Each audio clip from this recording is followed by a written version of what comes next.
Unti-unti nang umaangat ang pangalan ng NCAA Season 91 Best Server from JRU na si Maria Shola Alvarez.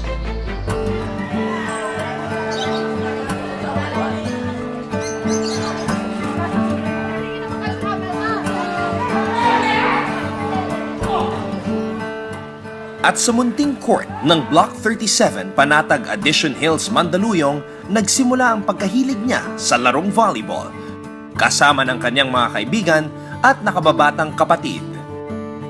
Nag-start po ako mag-volleyball nung grade 6 ako na parang naengganyo lang po ako sa mga kaibigan ko kasi nakikita ko po sila naglalaro dun sa court malapit po sa bahay namin.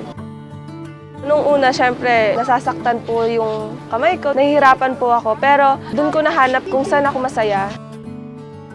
Dito talaga kami unang natutong mag-volleyball ni Shola. Nung dati, hindi pa talaga ganyan si Shola, natatamaan pa kami sa mukha ng ibang mga nakakalaban namin. Pero ngayon, sobrang nakakabilib kasi ang taas na nung narating niya.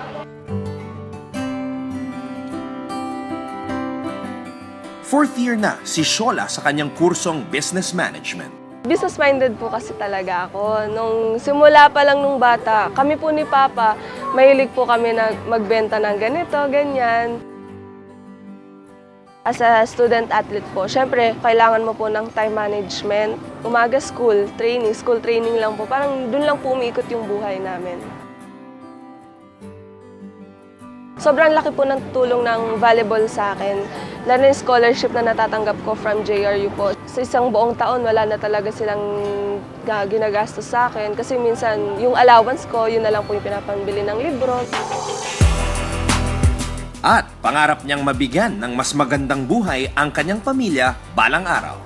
Goal ko po sa sarili ko na unang-una makapagtapos ng pag-aaral po. Kasi alam ko pong yun yung ikatutuwa nila mama at papa kapag nakapagtapos po ako ng pag-aaral. Tapos goal ko po sa kanila na maiyahon sila sa simpleng buhay. Masipag po siya na bata eh. Hindi ako nahirapan sa kanya mula nung malit pa siya. Ang lagi kong sinasabi sa kanya, galingan niya yung paglalaro, ayusin niya yung pag-aaral para kahit papano makapagtapos siya, makapagtrabaho, matulungan niya rin kami sa mga kapatid niya. Huling naglaro si Shola noong Open Conference kasama ang Team Iriga. Malaki pong tulong yung pagsali ko sa Shakey's V-League nung Open Conference po. Siyempre, na-expose ko po yung sarili ko. Parang dun po nawala lahat ng mga takot ko sa court.